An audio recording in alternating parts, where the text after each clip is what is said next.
And we're live. So, what's going on, Chris Romano? Not that much. Just you know, experience what it's like to be a burn victim. Yeah. How does that actually feel? It's a little tender right now, but I mean, it's starting to bubble. I feel it. Yeah, you said that. So you burned yourself on the smokestack Yeah. on a the dump truck. Yep. How quick did that melt off your skin right there? Well, at first I felt a burning sensation coming from my arm, and I'm like, it's nothing. Don't worry about it. And then as we were As driving we in the do. truck, I like just poked at it, and I just see the skin move, and I'm like, oh crap. But I was playing it off because I was warned after I got burnt that there was a smokestack, so I didn't want to be like, oh, my arm hurts. Yeah, it's just perfect time for the warning on that So, is after it's already right. happened. So I waited about, I don't know, an hour, and then I went to my wife, and I was like, I need some medical attention. So she put some bandage on me. But it feels, when I was in the shower, it didn't burn, so I guess that's good. That's Cleaned it probably out. a good sign. I mean, either that or it just killed the nerve endings. Oh, I mean, we'll see once it heals and scar if it screws up the tattoo at all. I was just about to ask, do you think that'll screw up the tattoo at all? I don't think so. I mean, there might be, an area that it just looks a little different. I hope it doesn't. I mean, I don't know. Be kind of I a guess, bummer if it yeah, did. it would. Because it's right on the top of my arm. Yeah. Yeah. Whatever the things you do when Battle you're. scars, man. I feel like most of the time for guys like something like that, it's like just keep it rolling, put a band-aid on it, and we'll just Yeah. move on. I mean, Whatever it happens, stung happens. really bad. And then when I poked it, I'm like, should I be concerned? Still got a lot of work to get done today.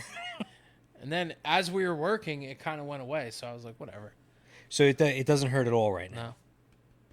it's crazy. It's weird. You know when you burn your finger and you're like, oh shit. Yeah, Like, it's almost like you burn your finger and you're like, it's no big deal. It's just a little bit red, but then at the same time, it'll hurt for like 3 or 4 hours. yeah. It takes until the next day before it It like stops it actually progresses. hurting. Yeah, And yeah, then yeah. eventually it just, you know, a day after, you're fine. So I'm wondering, like, did I literally lose nerve endings? I mean, it's definitely possible. It sounds like what you did was burn through all the nerve endings there. Yeah, I definitely have first degree burns. I'd say if your skin was coming Second. off, mm, At what point does it bubble? Well, they all uh, kind of bubble, right? yeah, but like when it blisters, I'm pretty sure blistering is third degree. It's either no. I take that back, because sunburn can technically blister. I think you're probably somewhere between second and third degree All burns. right. I'll It's not keep an eye on terrible. it. Yeah, I I mean, mean, if it's all screwed up tomorrow, maybe I'll go to a mini clinic, get it checked out. no, you're not. Let's You be know what you honest. need here? You need you watch Rogan's podcast? Yeah, You need a Jamie, the guy who sits behind the board yeah, I kind of do. I don't. and researches stuff. Yeah, I do need a third person to like do stuff for us, but I gotta be honest. Usually that doesn't come up. Like, there's usually not something that needs to be researched yet. I mean, I'm not opposed to it, but I think, I mean, depending on, like you said, the topic that you're talking about, if there was something that you needed to fact check or something someone quoted, maybe it would work. I mean, but honestly, if we wanted to, I keep kicking that. I do have my phone right here. yeah, I mean, if we really wanted to, but it won't end up on the screen. That's the only problem. So for the viewers watching, they won't be able to see it live. Oh, all right. They'll just hear what we say, and they'll have to take our word for it. Or fact check yourself. Fact check ourselves. Them. Yeah, yeah, yeah. They'll have Oh, to they, check, yeah, yeah, yeah. fact check what we They can talked fact about. check what we say. Yeah, that's Yes. true. Um, yeah. So you're in an interesting industry, Yes. garbage removal. I guess it's interesting. You've told me some pretty interesting stories. You wouldn't expect it to be interesting, But some of the stuff that you've told me is Interesting. it's very interesting. It's you think about trash and you're just like, oh, it's trash. You just throw it in the dumpster. Or Trash is trash. trash That's is trash. trash. Throw it in your your residential container, and then it goes bye bye, and that's it. But there's so much that's involved with getting rid of it. There's regulations. There's DEP, EPA. Like, it's not. It doesn't just go and float away. Right. And there's a lot of history behind it too. You know, trash has been around since the beginning of time. You Sure. know, it's funny because when I talk to you about it, I research some stuff because I just to get a better understanding. I know the current time, like what's going on with trash, but I was very fascinated to see all the things that have gone on over the past 5,000 years. Like, I mean, some of the stuff we don't technically know if it's really true. Like what? Like how they used to, back it was like in the 1300s, what they were doing with trash, like, throwing it, leaving it in the front of their house or apartment or whatever, hut, whatever they had. And like the most interesting one I read was in the 1800s. Mm-hmm. They basically would get their trash. So Right. it would be anything. So food scraps, whatever they ate for dinner, a cow, a chicken. Dead bodies. And it basically was just thrown into an alley. And then there would be all these other animals throughout the day, just like going down these alleys and just eating. So you have pigs, horses, dogs, cats, whatever it was. And like this garbage was just sitting between two buildings. Oh my God. And then there was one stat I read that over the course of a year, there was over 15,000 horse carcasses Ugh. just thrown into alleys. And then That's insane. over the course of time, 15,000 horse carcasses. Also, what's up? I I tweak. I'm gonna say tweak. What's going on, dude? Hope your day is going well. what's going on? So 15,000 horse carcasses Yes, just in an alleyway. just in an alleyway.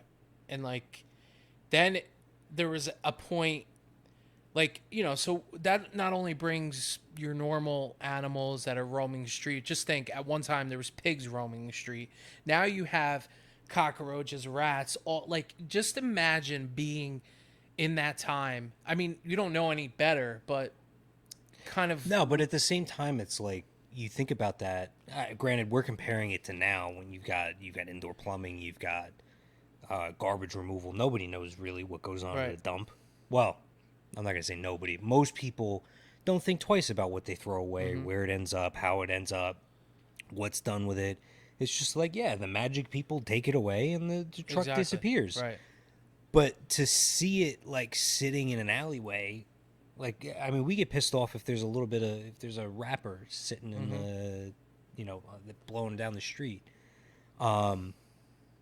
So yeah, that's like a totally different norm to be living with, where there's dead animals, there's pigs running around, there's like all this shit in the streets. I'm happy we're alive in the time that we're in now. I agree. I mean, I don't know, you've seen Gangs in New York, right? I gotta be honest. Leonardo DiCaprio and Daniel Day Lewis, something like that. I have, but it's been a bit. So basically, it takes place back in the 1800s, and it's when you had the migration of all different nationalities coming into New York. So you had the Irish, you had the Italians, you had the local, like, and it was all these groups that were basically fighting for territory. But it gives you a really good picture of what it was like during that time. Right. You had corruption with the police, corruption with other parts of government, and that idea, it just shows you how uncleanliness the time was, Right. or uncleanly it was, and it was great. And when I read that the other day, I'm like, wow, like imagine just walking down an alley and then you have somebody's, food they ate last night, and then you got, dead animals and this and cockroaches, rats. Like from where we started to where we are now, it's kind of crazy. Yeah. And I mean, yeah, and Tweak brings up a good point. It is a deep conversation we're having now. What's going on? It got way deeper than I was expecting. Or you could just go to San Francisco and yeah, see all this stuff happening in the streets right now. that's true too. That is true. I know that's a terrible thing to say, actually, because it is a problem there. But yeah, so it brings up the corruption and everything that's going on, and what it was like to live at that point. So, how do we get to where you're at today, with what you know about I through how trial and error. I mean, you know, for example, there was a job that I was working on in central New Jersey, and there was a builder who was coming in, and they were clearing out. It was almost 200 acres of land. Mm-hmm. Now they wanted a price. So maybe I should backtrack. So what I do is I'm an account manager for a waste hauling company. Mm-hmm. So I'm a construction rep. So any type of new construction, existing, anything that has to do with bulky material that you're looking to get rid of, Yeah. I handle that. Okay. So the customer contacted me, and they were clearing out a big area of it was trees and a lot of brush, and I needed more scope of the work. So I wound up talking to an historian, and he had told me that the land was owned by someone back in the 50s, who basically dug a huge pit, and it was an active landfill. No regulation, especially in the 50s or 60s. It really didn't come about until the 70s, where they monitored what you dumped in this landfill. So when you say someone dug a landfill, you're basically saying let's say it was my backyard.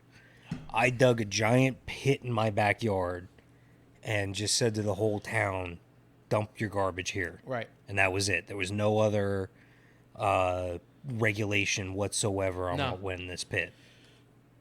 There was no DEP, EPA. It was whatever comes in your truck, you dump right in here. You could have toxic waste. You could have dead carcasses. Whatever the case may be, would be placed in that landfill. And then it got to a point where, so landfill, after the regulations went into effect, the EPA would determine how much trash you could put in a landfill, the height of a landfill. There's a lot of stuff that goes into it. But just for this one story, they were trying to clear this whole property, and the guy that I was speaking to was not understanding the scope of work that was at hand. Right. Because from the historian, he was like, Chris, I'm gonna tell you right now, you start digging up that thing, you don't know what's gonna come out of there, and not in a like there's going to be a body in there, but there could be toxic waste. There could be methane gas that comes up. There's a lot of stuff that goes into it. Yeah. But there's countless across New Jersey. New Jersey at one time had probably over, 500 landfills. And today, 2020, I think we're under 20. Maybe even, I think it's under 15 landfills, active landfills in the state of New Jersey, where you're still able to go and dump. So with this job, what did they actually want you to do? Did they want you to clean up the site? Were they? Ooh, Well, excuse me. that was he was a foreigner, no disrespect, but I don't think he understood what was going, what the scope of work actually was. He just wanted pricing on what it would be to haul out. Right. But he didn't realize that he needed an actual company to come in and dig it out, and then we would haul it. So we only haul, we haul trash. We don't actually do the work. So Right. we Yeah, offer the that makes service sense. of transporting it, and then you would, if you were a builder or whatever, machine operator, you would then load the container and then go from Yeah, there. so you're the company that's gonna say like I'm let's say I'm remodeling my house, and that garbage needs to the construction waste needs to go somewhere. I would call you guys. You'd come in, drop a dumpster off in my driveway, and when I was done with it, you'd take it away, and Right. I wouldn't have to worry about it. Okay, Yeah. so So this guy, thought that we would do all of that work. And long story short, I had to have a very detailed conversation with him to let him know that, basically give him the information he needed to make that happen. So I would just supply the service to get rid of the trash. Then he would need to get a machine operator to go in there and dig it out. And then you also have to get the EPA involved because, again, you don't know what's gonna come up out of the ground. Right. Nowadays, any landfill or anything that was once a landfill needs to be properly covered. There's a whole. I mean, What does that mean? right, Properly covered. So let's think how I could do this. So let's say Edgeboro landfill, which is in Central Jersey. Every day, there's massive, front load bucket trucks that clear a top layer, probably about a foot deep of topsoil. They move it away from the trash, and then throughout the course of a day, a 9-hour day, 10-hour day, there's multiple haulers that come and dump their trash into the landfill. Yeah. At the end of the day, so let's say it shuts down at 3:30, from 3:30 to 4:30, these machine operators are pushing all that topsoil that was pushed aside earlier in the day, pushing it back over to create layers of landfill. So it's compacted. So now the goal being garbage, dirt, garbage, dirt, garbage, dirt. Typically, Like a bad lasagna. yes. Of course, I mean, we could both, relate to Italian food. Yeah. But yes, you just have a tad. yes. So and while you're clearing the dirt's falling through the cracks. You're compounding it. It's giving you a good base, and then this is done every day throughout the course of a landfill. A landfill could go anywhere from 15 to 30 years, depending on what the EPA regulations are and Right. how high they want it. There was rumor a couple years ago that Monmouth County only has 5 years left on their landfill. But then they just got extended that now they could go out instead of going up. So there's all these different things that have to come into play. Okay. But once the landfill is considered done with, then they have to, whoever runs that landfill, like Middlesex or Edgeboro is run by Middlesex. So they will come in and they will lay a top layer over. It's basically like big tarp, and they will cover that whole landfill. They'll put pipes in so the methane gas escapes. What do you mean by a big tarp? Like, are we talking like like literally a big tarp will get laid over the whole property? Yeah, like Or different. are we talking like like they'll lay a top layer of soil to kind of like. It's a mixture of both. Most of it is like heavy duty rubber, like rubber tarping. Right. Stuff that you see on commercial grade roofs and things of that nature, Okay. where the ply is it's very thick, and they cover that landfill. They'll put pipes in the ground all the way at the bottom. I mean, this is kind of done. How deep does a landfill go? I mean, hundreds of feet. Like, So they'll put pipes hundreds of feet Yeah, into because the you ground need- to vent. you need to be able to vent out all the gases that are Right. created from the trash and other, just regular natural gases. Oh, just stuff decomposing and things like that. So a lot of times, I don't know, but you see a flame burning at landfills, and that's Right. burning all the methane gas. So their goal with that flame isn't to do anything in particular. It's just to why do they burn it as opposed to just letting it? Because it could be highly combustible. So, for instance, there was a very interesting documentary on Netflix about Flint, Michigan, and the Hmm. whole lead crisis thing. Yeah, yeah, yeah, yeah. And there was actually a landfill that had a fire that was like a couple 100 feet down below the surface of the landfill. So the company that I work for purchased the landfill through an acquisition, and they didn't realize it wasn't covered properly. It wasn't closed down the proper way. Hmm. And I'm gonna pause you right yeah, there. I need to use the bathroom, so we're gonna sure. take a quick break. The company that you work for purchased a landfill in Flint, Michigan, and It then was that's in where. that. It was in that area, Right. and because the landfill wasn't closed properly, and there was no release for the methane and other types of gases, um, there was a burning, smoldering fire like deep down for quite some time that they were concerned that was going to eventually hit the land, could come up or go other ways. So when something like that happens, you've got, let's say it's 100 feet down, right? How do they just kind of let it go Yeah. and see what happens? Do they try and put it out? There's really no way, because I guess the concern is if you start to mess with it, then it could lead to other issues. So the hope is that it will eventually burn out, Okay. but you're also talking about trash that's been sitting for a long time. You don't know what's in there.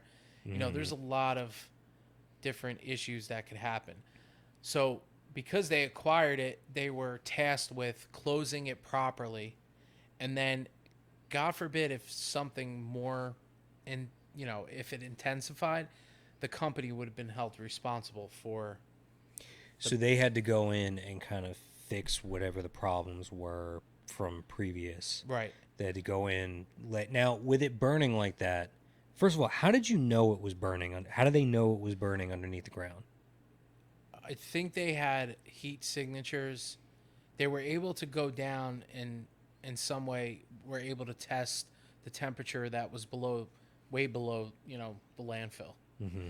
And this, I'm almost certain, I have to research a little bit, but I'm almost certain this all had to do with the whole lead issue from Right. them diverting to the different water source.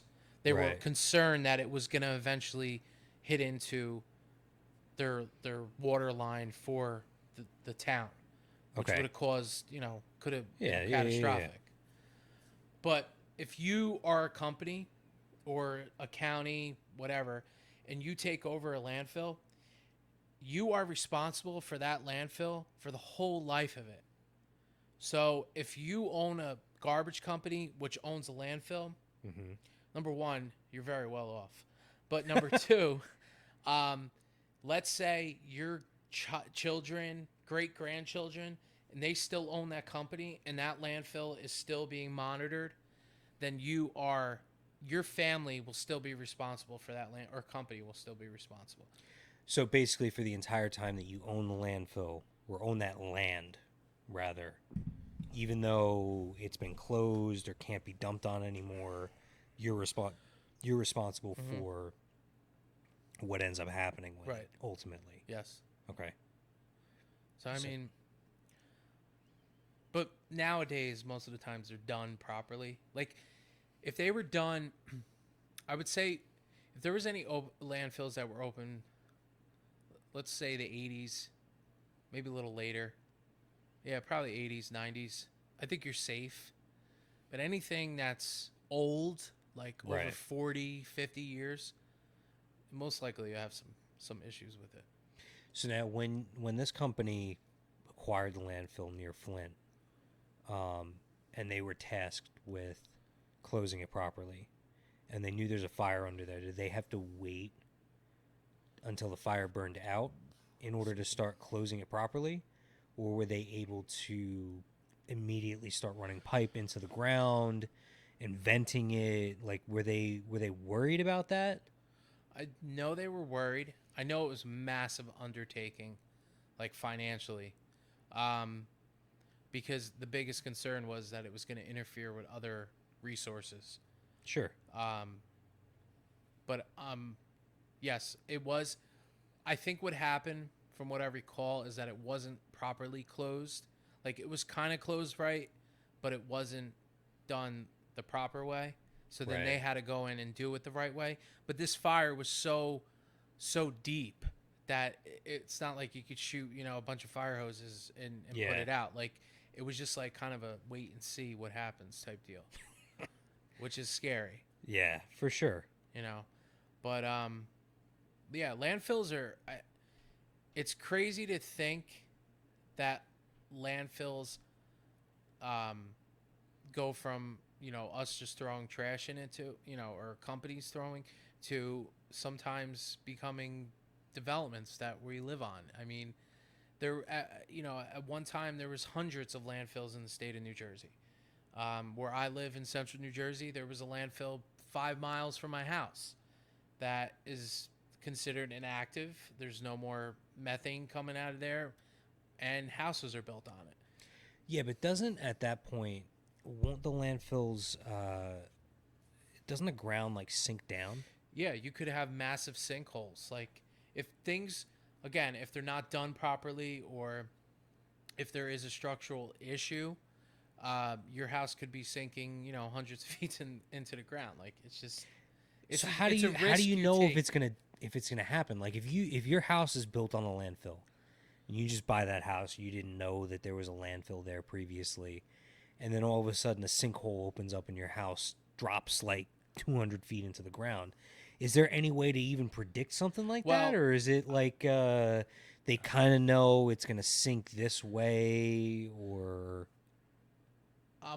the way that, from what just from information I've got from other people, I don't know for sure, but I do know is that anything that was done properly, the EPA and other organizations need to approve that it is good to go for you to build something on it. But there's always that risk. right? You don't know. Your house could fall in. I mean, my parents were looking at buying a house where that landfill was. And because the realtor did not disclose that, my parents backed out of the house. Said, number one, it's on a landfill. Number two, I don't know how it may have contaminated the water. I got young kids. Do I want to expose them to it? That's a good And point. number one, you're making a $250,000 purchase. Yeah, I mean, if you're gonna buy, You don't want for to most worry people, their about it. house is the biggest purchase they ever make in their life. Right. Yeah, that's definitely something you want to have consideration Right. for. So, do they have to take any extra precaution when they're laying water lines or gas lines Yeah, or I anything mean, like that? Do they change the way that they do stuff like that? think about it. You have a landfill that's 50, let's say from ground level, you're at 75 feet. When they're clearing that land to build a development or something, they are taking trash out of there. Oh, for sure. You know, But does it look like just dirt at that point? it depends. Whatever, I'm sure you come across some barrels and things that won't biodegrade, that won't break down. But for the most part, it will be dirt. Like food waste is eventually is gonna, Yeah, food waste or something that yeah, food waste is what I'm really thinking of. yeah. I mean, It's just going to unless turn you have into plastics in there, cardboard eventually will break down. Um, Not totally, but it will dry out and break into particles. Um, it's I think the biggest thing that you'll notice is any type of metal, um, plastics, stuff like that. You'll probably pull out of landfill. Cars, I'm sure there's cars buried in cars. there. Actually, funny story about that. When my parents bought their house, they also live in central New Jersey. They don't live on a landfill, but they were doing some work on the side of the house, and they were digging up the dirt or whatever, and all of a sudden they run into an engine just buried on the side of the house. And it turns out what happened was the previous owner, they did a motor swap in their driveway, didn't know what to do with the engine, And buried. and they're just like, screw it, we'll just bury it on the side of the house. Who's gonna find it? And my parents ended up digging up an engine on the side of the house. They're like, what else is buried on this property that we don't know You don't about? know. You know, funny story. I don't know if it's funny. It's just interesting, I should say. So my grandfather grew up in North Jersey. Used to work for a company called Bayonne Barrel. All right. So basically, they were a barrel company, and those barrels consisted of anything you could think of. So they would get filled. You know, if it was hazardous, they would be labeled hazardous. If it was food, whatever, you know, there was different areas Sure. of it. But when they would go on these, you know, and barrels were very, very common back in the day, you know, where if they were 20 barrels going to a warehouse, they would get their product and then they would call this company. The Right. driver would come back out, i.e., my grandfather, and he would bring those 20 barrels back to Bayonne Barrel, which is it's right by the Turnpike 1 and 9. It's Now old site. he would bring back empty Empty barrels. barrels, full Empty barrel. barrel. Well, it was basically a rental. The barrel was a rental, Right. so there was a product in it at one time, and then once it was done, they would get the barrels back, clean them out, and then ship them back out wherever they were coming from. Sure. But when my grandfather and numerous people, when they would send those barrels back, not all the debris was out. So what would they do? They'd bring the truck in the back, and they would dump the barrels. Toxic waste, like you wouldn't believe. It was. How do you get away? How do you number one? How do you not know it's toxic waste? You do, number one. Number you two, do? you're in the 1950s and 60s. Where they no one don't gave care. a hoot about what the hell was going on.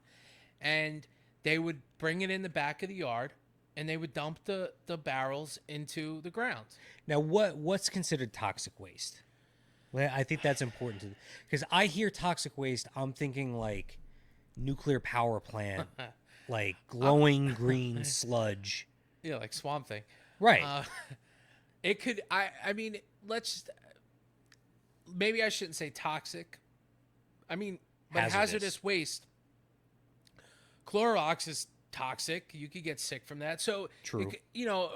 for instance, my wife's company, that compound, if that was broken down into a liquid, that would be a hazardous waste because there's all these different chemicals in it to make this specific plastic that's being sold to mold something, right?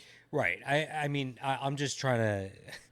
I joke when I say that, but like toxic versus hazardous, like Maybe I'm thinking more on the cartoonish side of things, but like, something that could hurt you yeah. if Oh, for sure. digested or exposed to it, Yeah, totally. So it was so bad, but they did it for years. And then eventually, actually the owner of the company was, what the hell's his name? Frank Coppola. He was an actor back in the day. His father owned the company, and the son became an actor. Sure. But it was so bad that when they sold the company, they had, they did remediation of the whole land, and they determined how bad the soil was. Sure. That to this day, if you go towards, not towards the Meadowlands, but I think towards the George Washington, if you go to the right, I forget which one it is, not to the left, to the right, there's a lot in the middle that you'll still see a flame burning from all the methane and all the gases and toxic waste that was thrown in there. So it's still still burning considered an off. active live. It's not even a landfill. It's just an active burn off spot because of so many gases and toxic waste that were thrown in there. So I'm confused as to where that comes from, though, because it's not like they were dumping it, laying soil on top, dumping it, laying soil on top. They were just dumping it in the back, right? Yeah, like right on the topsoil. So eventually liquid will absorb into the soil, and you do it years and years and years. That's going to compound, and it's just, you could have 50 feet of just toxic soil or hazardous soil. just because it's like, you're dumping it on the top and it's like slowly seeping its way down. Right. So then with something like that, they like put a pipe in and they set it as a burn off spot, and it's still going now. Yeah. That's insane. It's crazy. Like, I mean, they'll try to take out as much as they can, but if you're talking 70, 80, well, yeah, 60, let's say it's in the 50s, you're talking 70 years ago, and it closed down in the 80s. I mean, that's still 30, it could have been 50 years of activity that, Bayonne Barrel was around.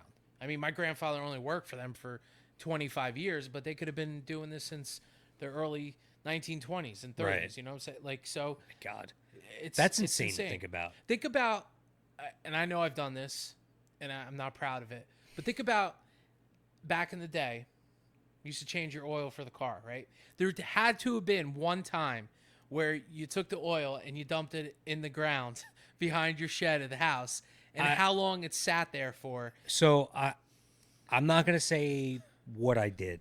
I never did that. I can unequivocally, without lying, say that I never did I that. didn't do it. My father did it. But anyway, Well, I no, I'm kidding. either It way, was it me. doesn't matter. I know that I didn't get rid of it.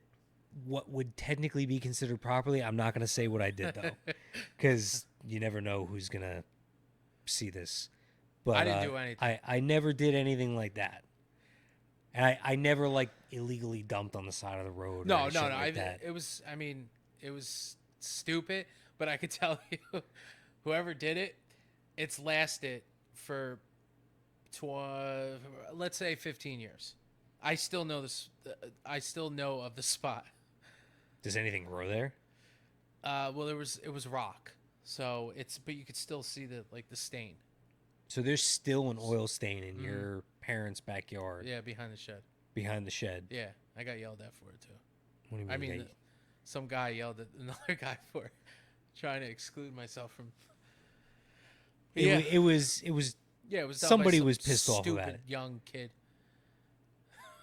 I think you've already incriminated Yeah, I know. yourself enough here. Fucking. Sorry. Is But there cursing allowed? I didn't mean. yeah, you can curse as Okay, much as you all want. I don't give a shit. Here on Twitch, it doesn't. Twitch and Spotify, Anchor, iTunes, whatever. Actually, I heard something interesting. Okay. There's this wrestler I follow, WWE guy or Yeah. ex WWE guy, and he has his wife is she's a very attractive woman, and she came on Twitch, like while he was streaming a video game, Right. or computer. I don't know which one it was, and she was in a bikini.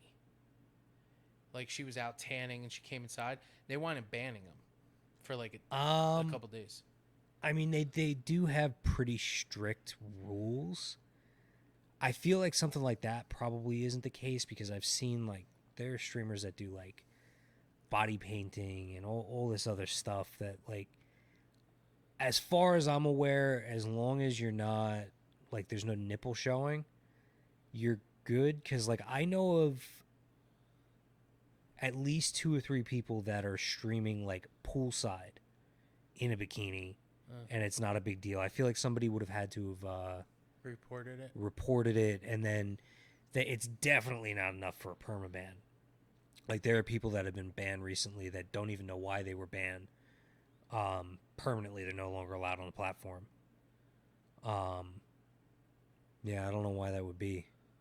I mean, like I said, somebody probably reported them, and then they usually with something like that, the response to be on the safe side is they're gonna ban first, investigate, and then if it's like nothing, they'll lift the ban, Right. or extend appropriately. But yeah, that's probably why it was only for Gotcha. a day. Interesting. So, getting back to oil spills that were done on accident. Yeah, But quote, yeah, unquote, on they kind accident. of just it lingers. It doesn't biodegrade. Like it sits there, it seeps. A big thing right now that I'm experiencing with work is that, let's say, you're a homeowner, you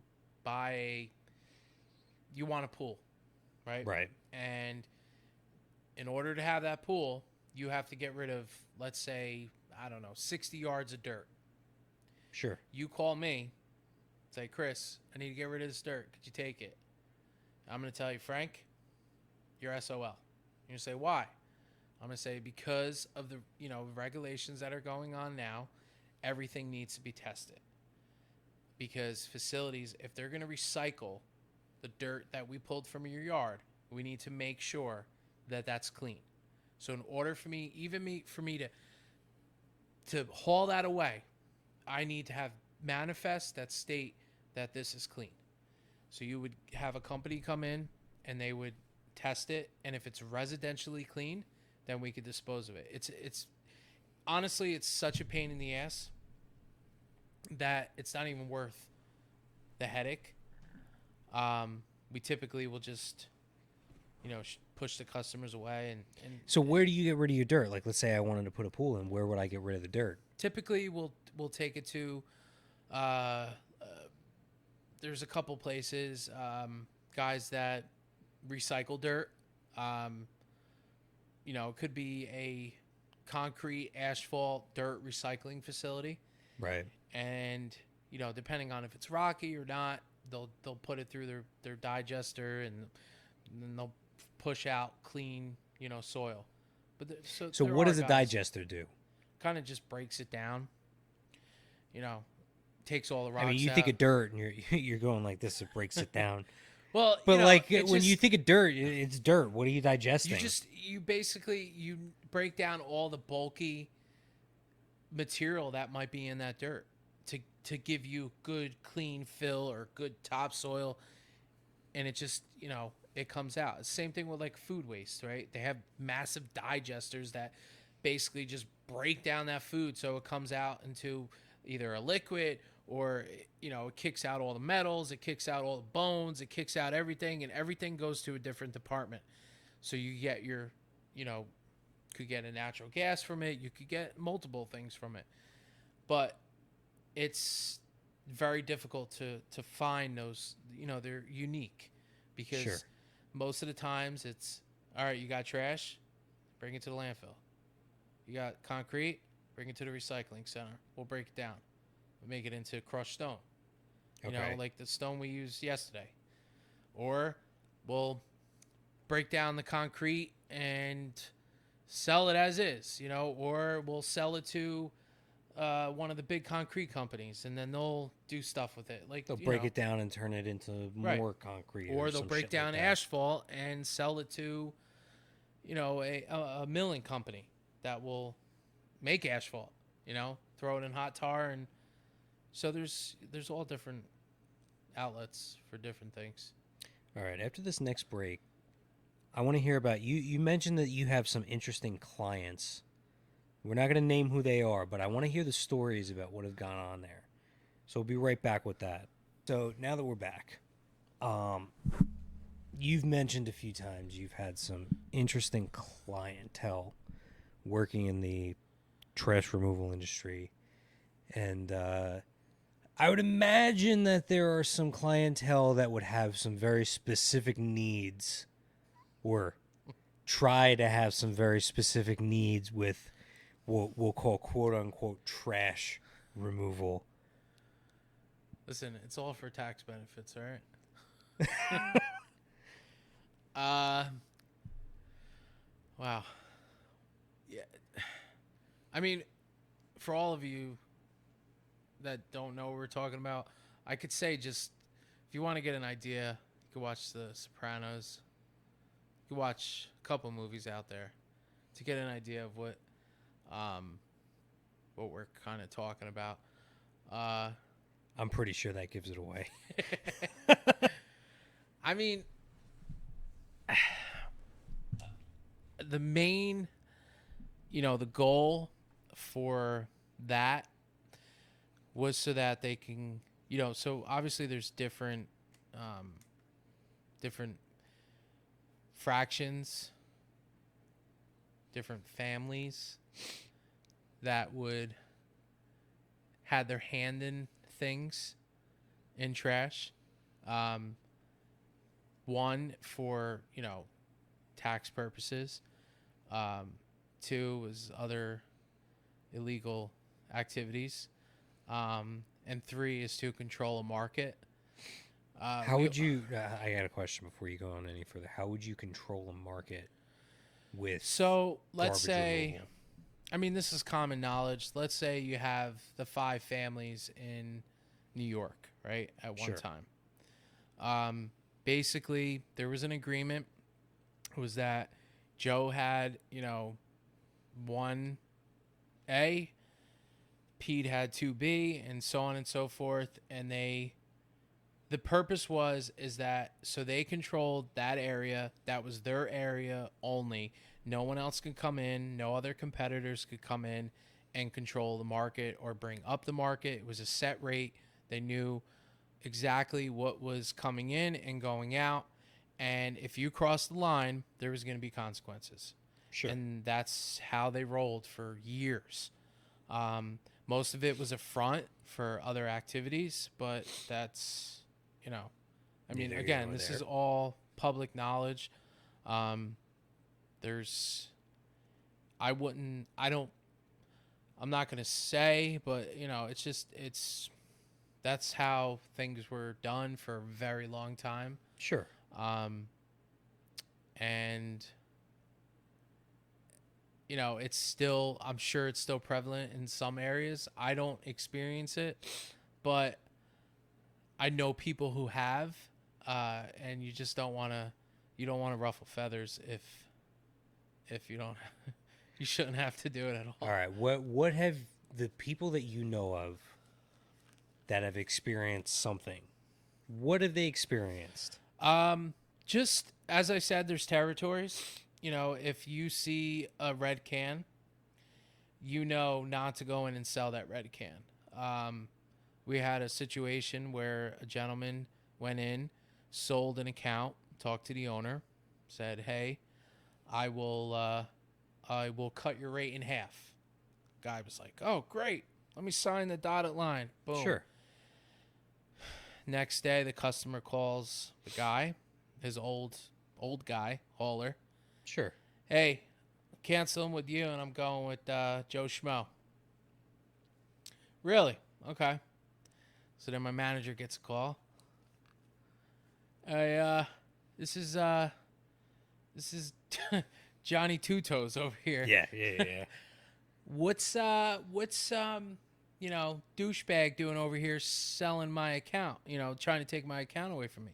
What do you mean?" "Oh, he just took XYZ storage center or whatever." "Oh, he did? Oh, I didn't know. Well, stay stay in your lane. Don't come over here. Otherwise." All right. Now I gotta ask a question because with something like that, so your company is a pretty big trash removal company. Number one, how does a manager deal with something like that? And then, number two, how do you tell someone, okay, don't sell to, if you see a certain color can somewhere, you can't touch that account because Johnny Two Toes over here, uh, his family owns that territory. A lot of it is technically by law. It's there's no more of it. Like, there's always other ways around it.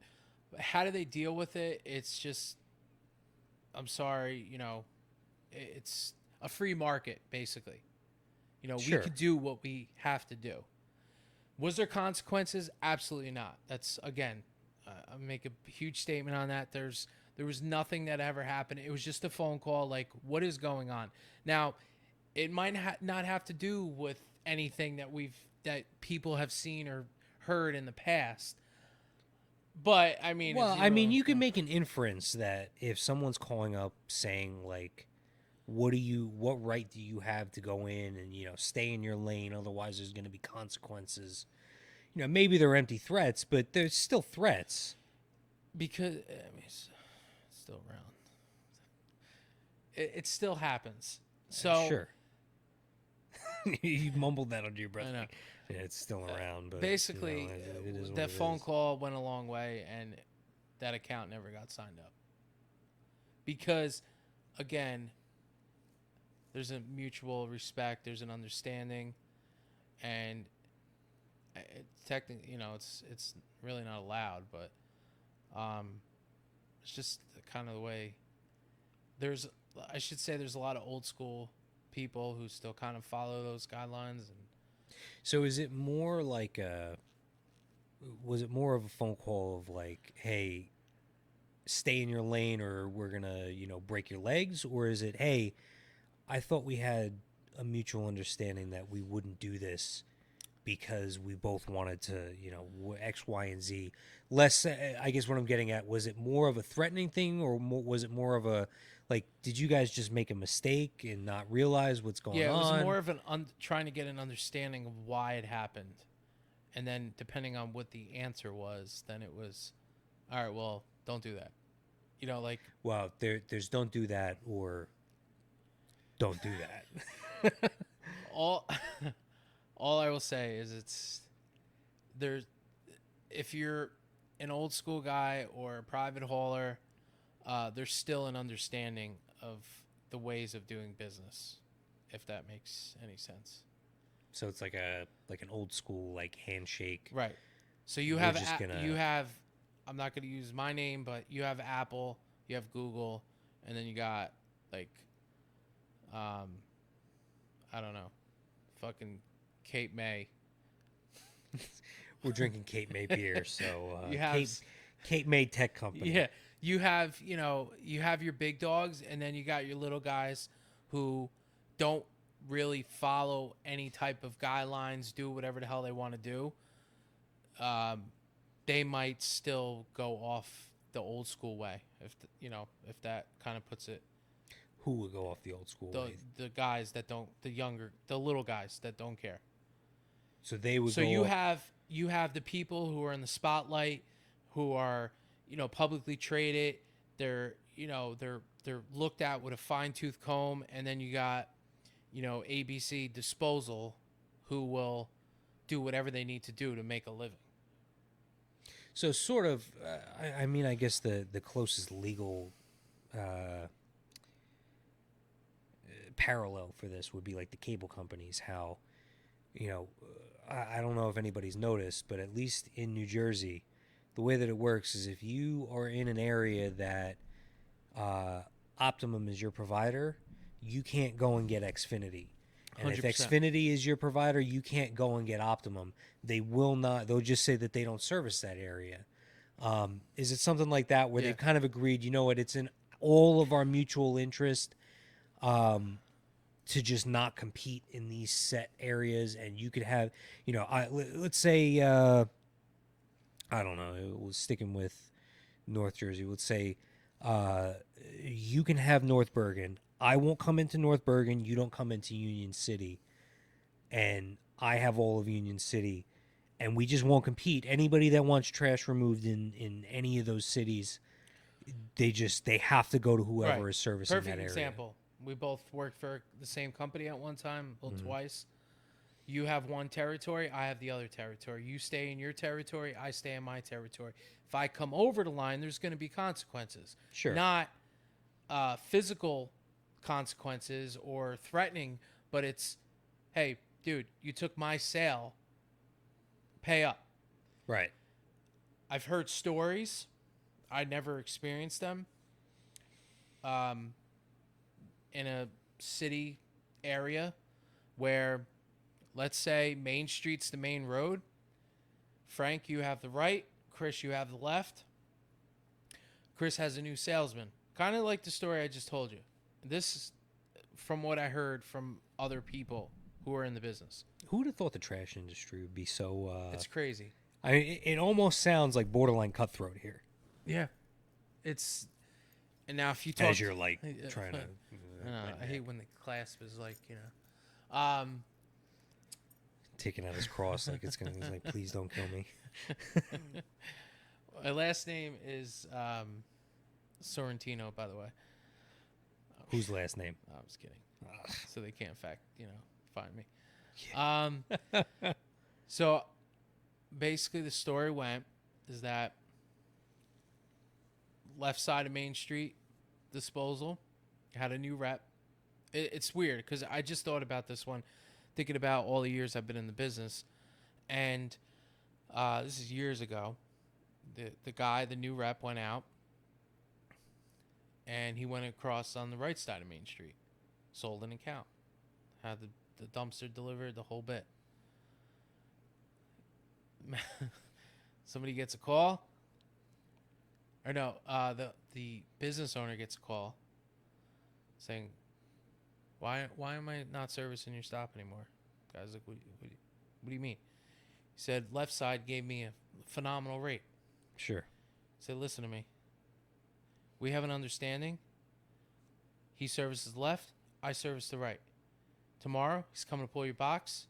If this ever happens again, we're going to have problems. So they would actually go and threaten the business owner, not even just the company that took the dumpster. And the business. Huh. It was a mutual respect. You do this, I do that. We never cross paths. If we do, we'll have a problem. That went. I mean, went on for. I don't. I was trying to see the, the start of it. I would assume it was probably the 70s and the 80s. Well, yeah. I mean that was back in the time where like you could pretty much do whatever the hell you wanted. Yeah, it was the wild, wild west. You could do everything was. Nobody knew anything about the consequences of what they were doing. Like you were talking about with your grandfather, they've got Oh shit. Oop, I'm knocking things over here. You doing stuff and you don't know what the consequences of your actions are. And then now 50, 60, 70 years later, we're finally discovering maybe we shouldn't have been dumping stuff in our backyard, making oil spills in the Right. in the behind the shed. Yeah. Your neighbors pissing you off like that. What horrible I know, people they were. Terrible. Fucking terrible. I'll go back 30 minutes. No, but it's, I mean, I know we all have heard stories. There was major corruption, and there are certain parts that I assume there's still some issues. There's still an understanding, but with my company, it's major. Like, if it's almost like insider trading, like if they found out about it, I mean, you could serve like 5 years in prison for doing like. Wait, what do you mean by it's something that like if the higher ups in your company found out that you were honoring these like.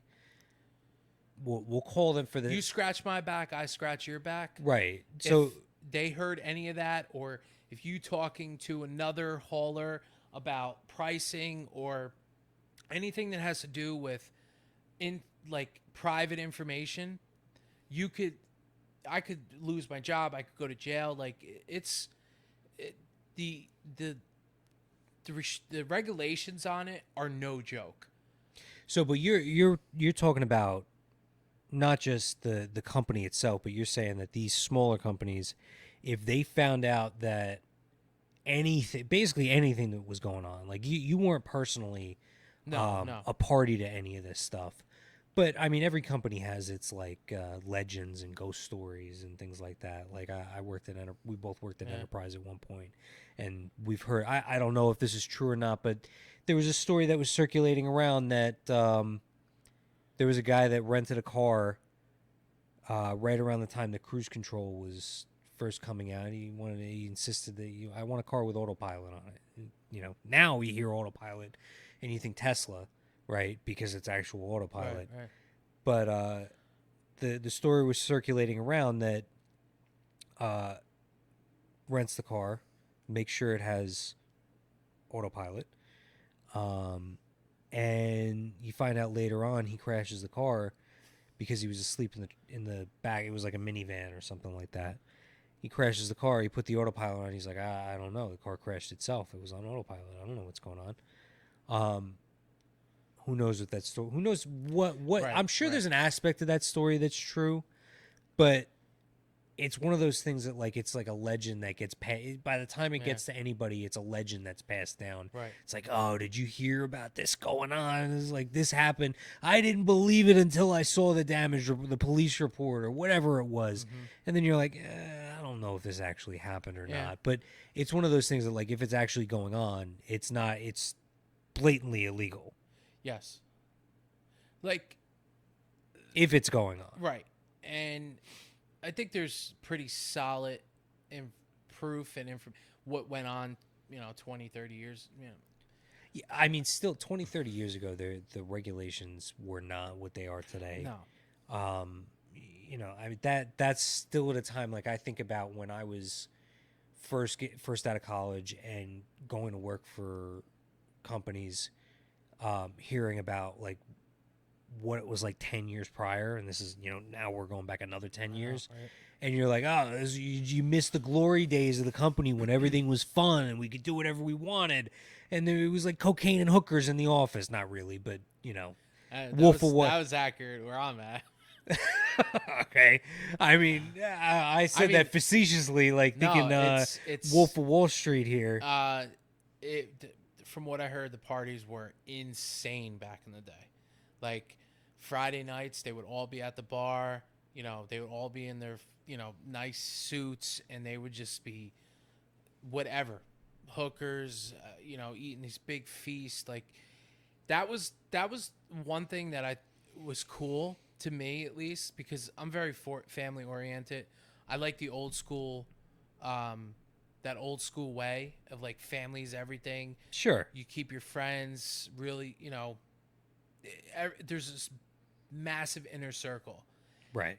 And no, absolutely, no doubt. I feel like nowadays, we're so taken, our time is so much taken up by technology and all this other stuff. We kind of lose track of what it was like. So that aspect was cool. All the other stuff, that's a no.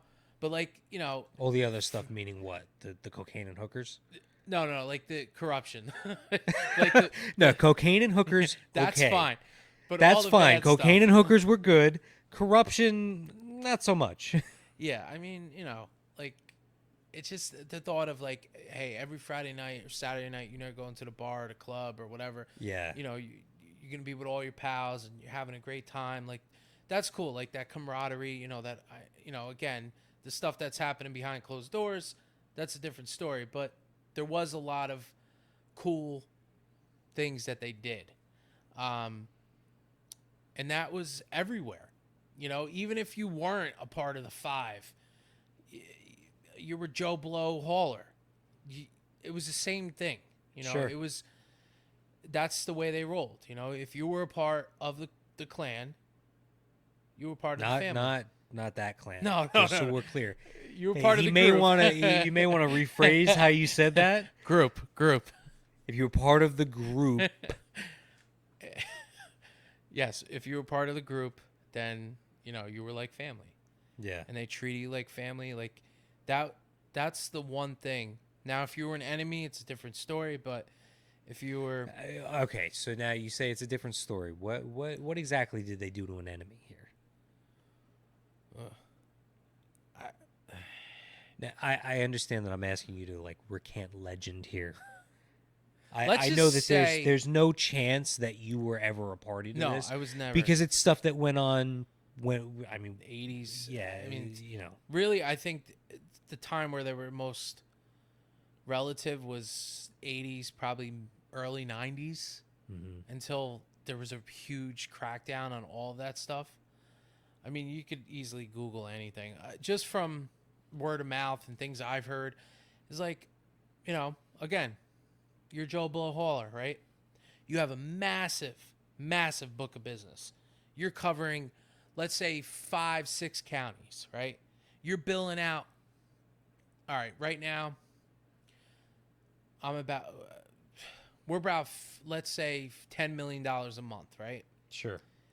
Back in the day, they were doing like 7, 20 years ago, 30 years ago, right? Your shit don't stink. You control that market. You ruffle the feathers with the wrong person. You're going to your car at the end of the night. See a kid driving by on a bicycle. Next minute, you're at the pearly gates waiting to see which way you're going. Well, I guess if you're at the pearly gates, you you Well, know which way you went. or you could be seeing it on the way down. I mean, but that's the shit that happened. They It's fucking nuts. it's if they had and obviously there was an understanding too. You know, you didn't screw with certain people depending on what rank they were and whatnot. But Now you're getting a little bit deeper into things. You just say you're like, what rank they were. I don't know if we want to go that no, far into this conversation. shit. If people really want to look on it, you could go to Sopranos and just, I mean, the Sopranos, from because I was growing up being Italian, even though no one in my family has ever had a hand in any of that, but you're interested. It's It's Italians, like a culture thing. Italians have a prideful mentality, and they, not to say that we condone anything that they did, but again, we're very big on that closeness and that Sure. family. Oh, absolutely. So, when you watch The Godfather or The Sopranos or any other Goodfellas, like, it's in some ways some of the stuff they did was cool, and some of the stuff, it's not cool. But you want to know, Yeah. I'm sure at some point in the family tree you had someone somewhere doing something.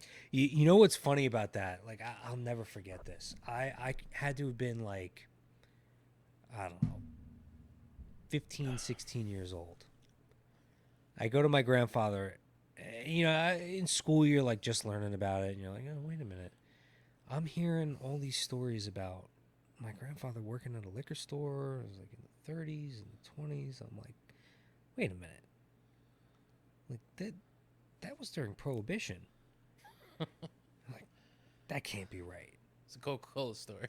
Right. No. I'm like, he's got to have his dates wrong, right? So I'll never forget this. I went to my grandfather, and I want to have him on the podcast because he's got a ton of stories. Yeah. He's getting up there. He's 94 years old. He's got more stories than, I could ever hope to hear. Record that shit, bro. That's exactly what I'm planning on doing. And I go, Pop, did we ever have anybody that was, we're learning about Prohibition and stuff like that. I was like, did we ever have anybody in the family that was like involved in that? And, in the mob? And his first answer was like, what mob? Mafia. I don't know what you're talking about. I go, no. Wait a minute. Did we ever have? Is there someone? And he goes, let me put it to you this way. And I forget what relative it was. Hopefully I'll get it from him when I interview him for the podcast. He goes, so and so owned a bar from 1920 something to 1940 something. It never shut down. And he sits back, he smokes a cigar, he goes, that's all I'm going to say. I'm telling you, man. That was all the proof that I needed. Yeah. I was like, this shit really went down. It went down. It went down.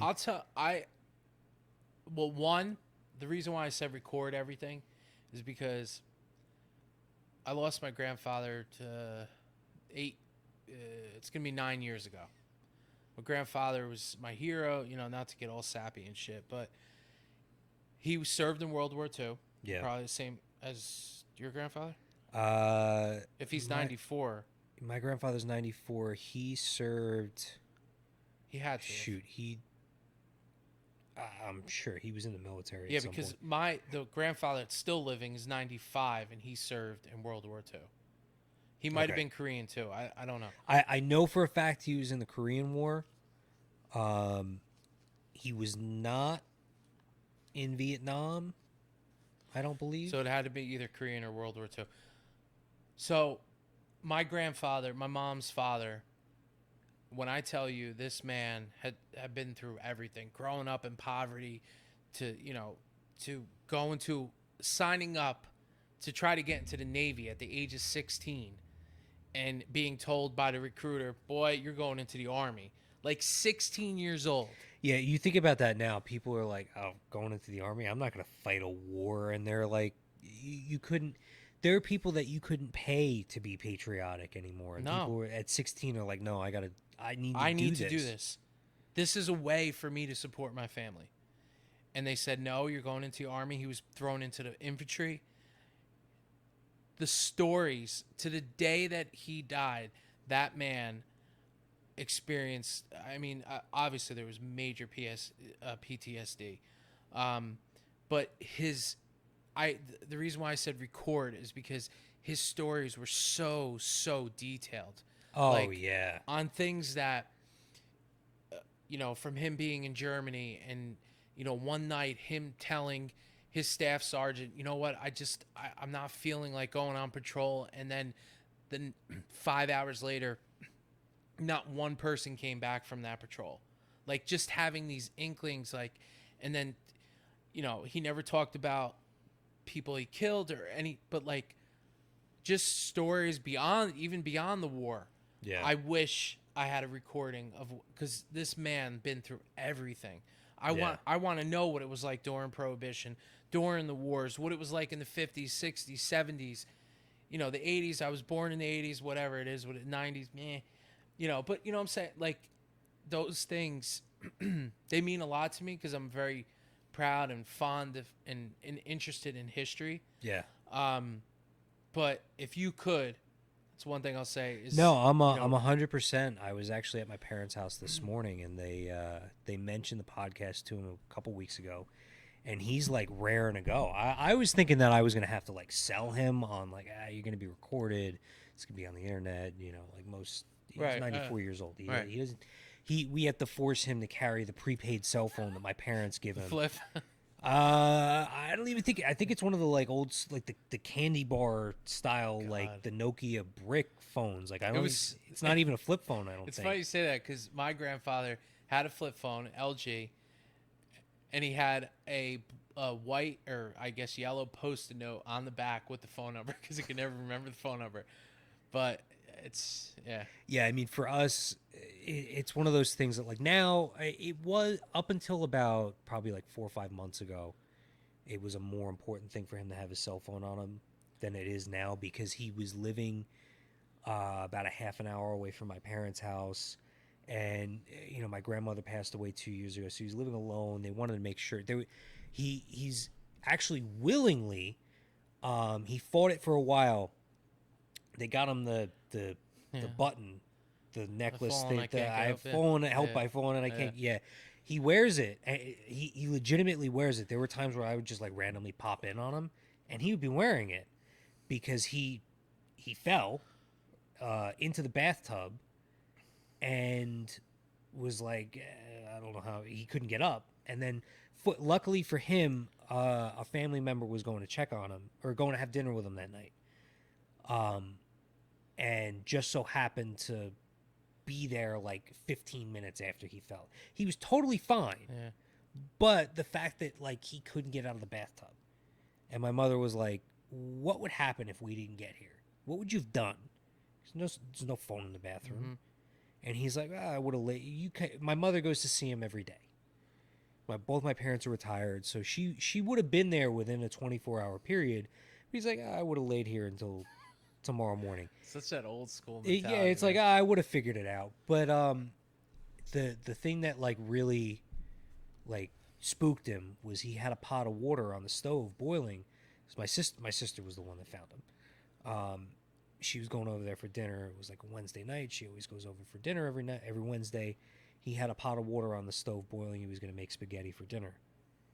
And my mom was like, so what if you were making spaghetti for yourself? That pot of water is going to boil off eventually. What then? You're going to have a pot going off? What's going to happen?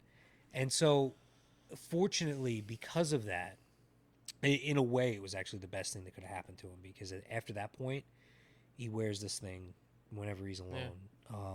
Yeah. Once you come over, you actually, and the reason I know he's wearing it, unless he's very good about answering the door with it on and then taking it off.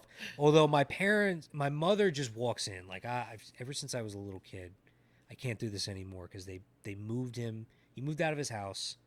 He lives like 2 miles from my parents' house, right? Oh, okay. So I can't do this anymore. But for me, you always knew when I was at the door because ever since I was like 2 years old, I'd walk up to the door and I would just ring the doorbell and ring the doorbell and ring the Yeah. doorbell and ring the doorbell and just press the button Yep. like non-stop until somebody answered the door. And I figured, you know what, I'm just going to keep doing it. Yeah. I did it And literally until the last time I went to visit him in his old house. I'm pretty sure I did that. Just because I'm 32 years old, but it was one of those you things know where what? it's like, Brings you back to yeah. when you were a kid. And for him, it was always nice to see him answering the door with a huge smile on his face, like, "Oh, what are you doing here?" You know, I forget where I was going, but yeah. So I was expecting him to be like, I don't know about being on a podcast or something like that. Like, what am I gonna? All about it. That's cool. That's cool. It's cool to, especially if he has all his wits and the memories there. 94 years old. He hasn't driven in 6 months. My parents were saying that just to see if he still had it. My father drove with him 2 days ago. He's like, yeah, he was taking the turns a little bit quick, but other than that, it's not like. And I'll tell you what. A year ago, I was in the car with him. Now, granted, he has said he's like, I can't really see at night anymore, so he won't drive at night. Right. If it's dark outside, he will not drive. He does know his limitations. But I was in the car with him. I wouldn't hesitate to get back in the car with him. That's I good. really wouldn't. And that it's not even like he's going too slow for anything to happen. It's like, no, you would never know that there was an old man driving that car. That's It was legitimate. I was astonished because I was like, when we got in the car, I originally had offered to drive because right. I had showed up just randomly. I was in the area, and you know what? I'm gonna stop in. I haven't seen him in a couple of weeks. Who knows how much longer we have. And he's like, "Oh, I gotta go to the store, grocery store." He's like, "What? Let's go."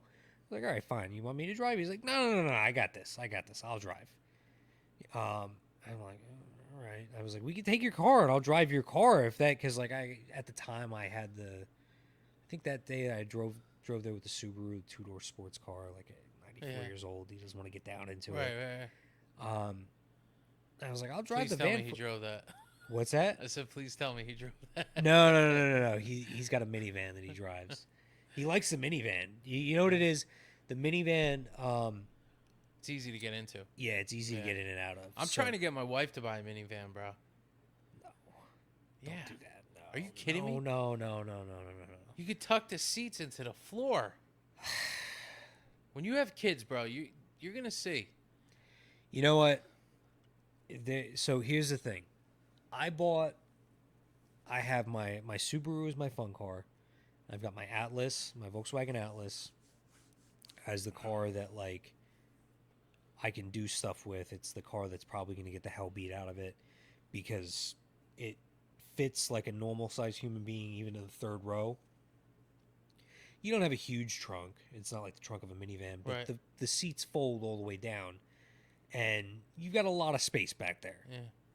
You know, let me put it this way: I can go snowboarding with 4 people, snowboarding/skiing with 4 people, and fit all their gear, luggage, whatever, in the car. It's actually pretty good. It's not bad. Yeah, With my 2 kids, when we went to Florida, the car was packed to the gills, and we Instacart food down to where we were staying at Florida, so we didn't even have food in there. It was just clothes. Now I have a Tahoe, so there's not a lot of trunk space. Like I have a third row, but if we were never able to put up that third row because it's literally you have like maybe 2 feet of cargo space. Do you have the bench seat in the middle or the captain's chairs? I have captain. Okay. So the car seat, little alleyway, and then we put the third row down. Luggage.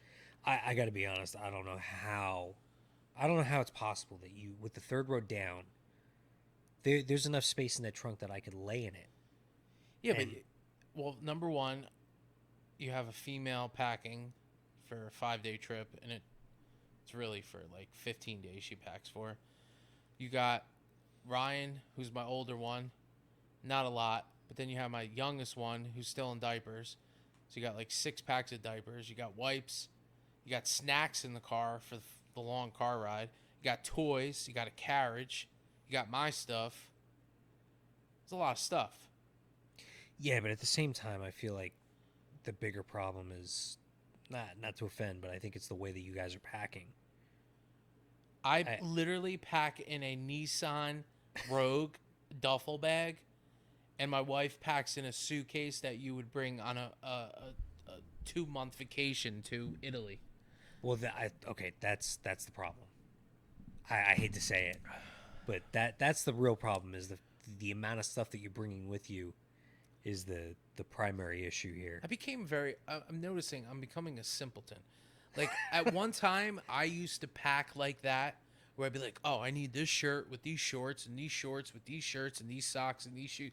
And now it's like one pair of shoes, some workout pants, 2 bathing suits, a couple t-shirts, and some dress shirts, and a nice pair of pants, and I'm good. I Deodorant. got to be honest, the only thing that I pack that incessantly about is underwear and socks.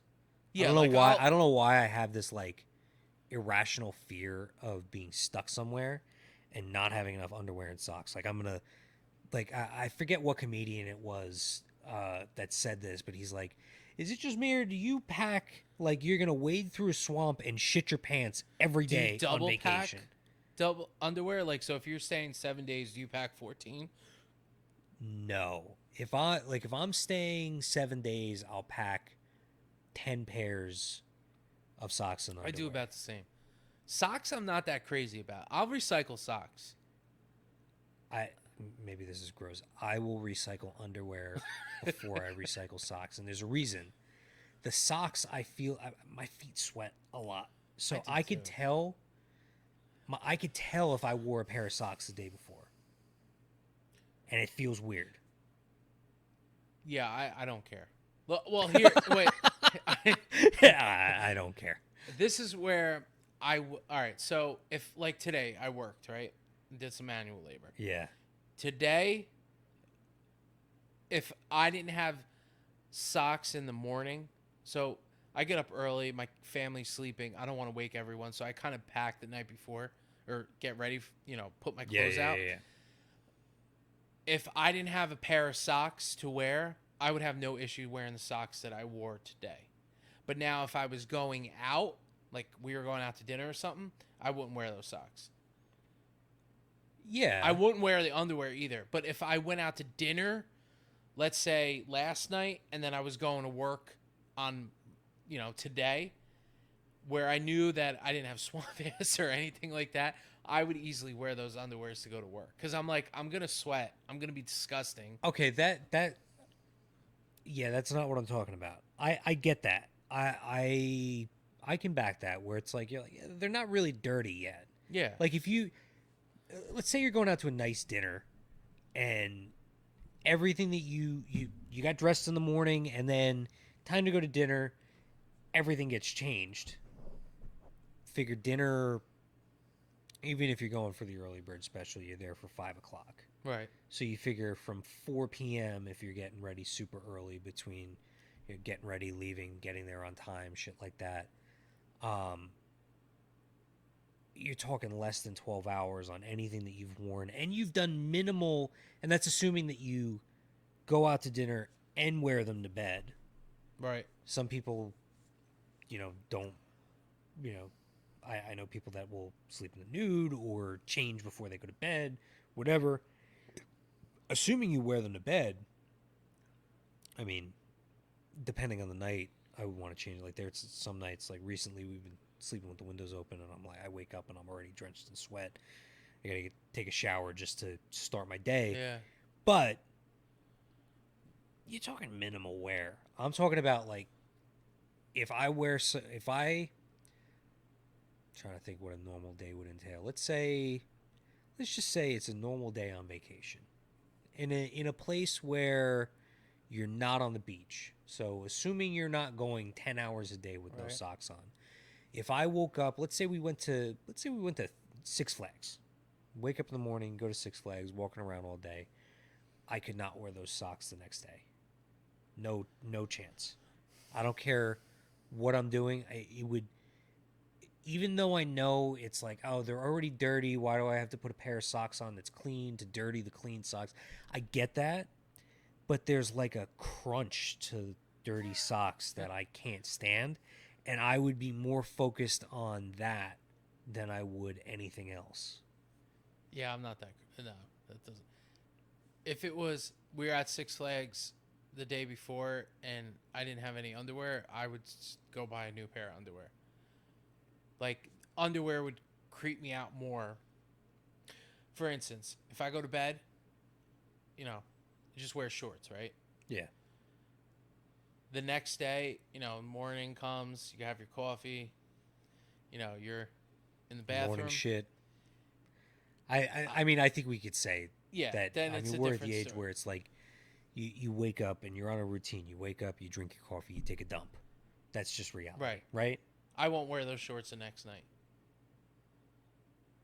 I would have to, because you know me. I'm Well, you just for so let's those of just us. Let's just preface this with something. Actually, now that you've brought that up and we've brought up taking a dump in the morning and taking a dump in general, I just want to preface this is someone who has struggled. Like, I don't know if anybody's seen. Maybe we're dating ourselves when we say this. American Pie, where Finch goes home to take a dump.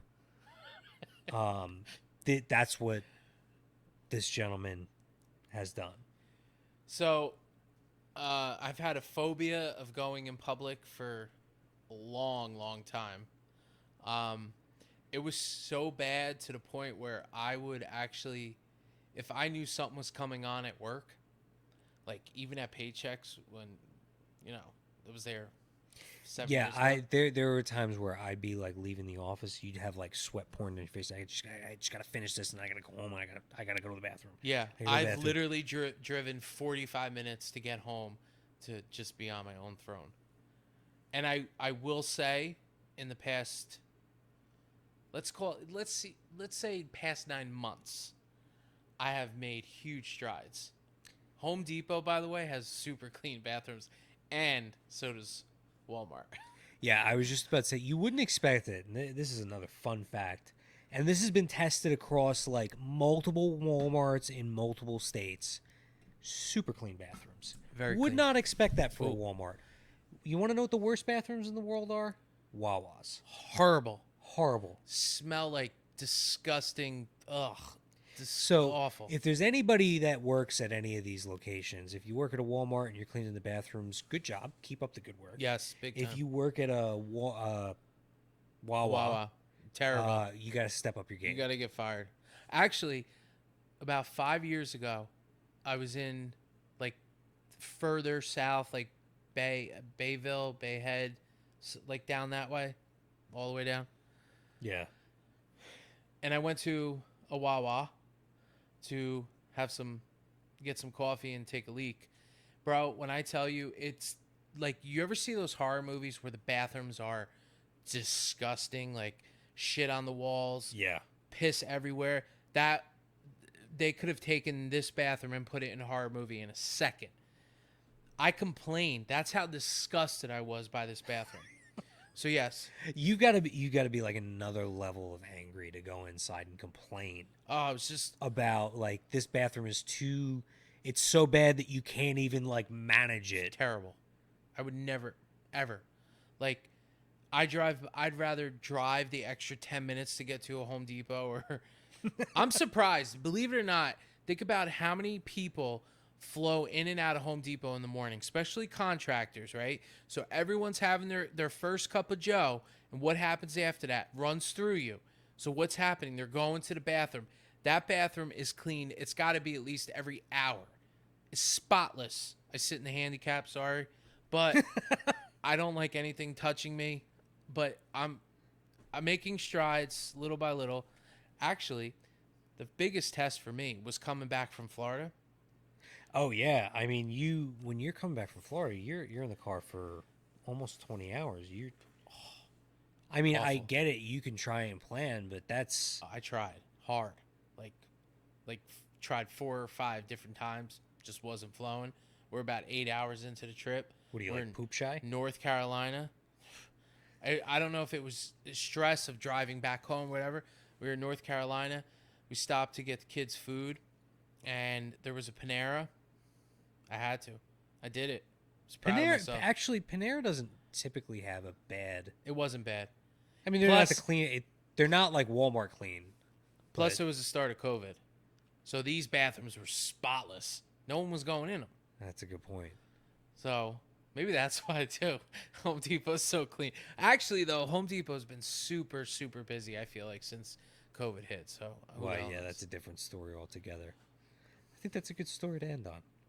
Yeah, I agree. This is fun. Yeah, it was a lot of fun. We'll have to have you back and hear more about your My poop shy. my information. Trash industry is very interesting. I will say, there's just things I can't really get into, but I could talk about other things next time. I like to talk about anything. Yeah, we could talk. All right. Yeah. Well, I appreciate it. Thank you for having me. Absolutely. All right, we're not streaming anymore. Just let me stop the recording.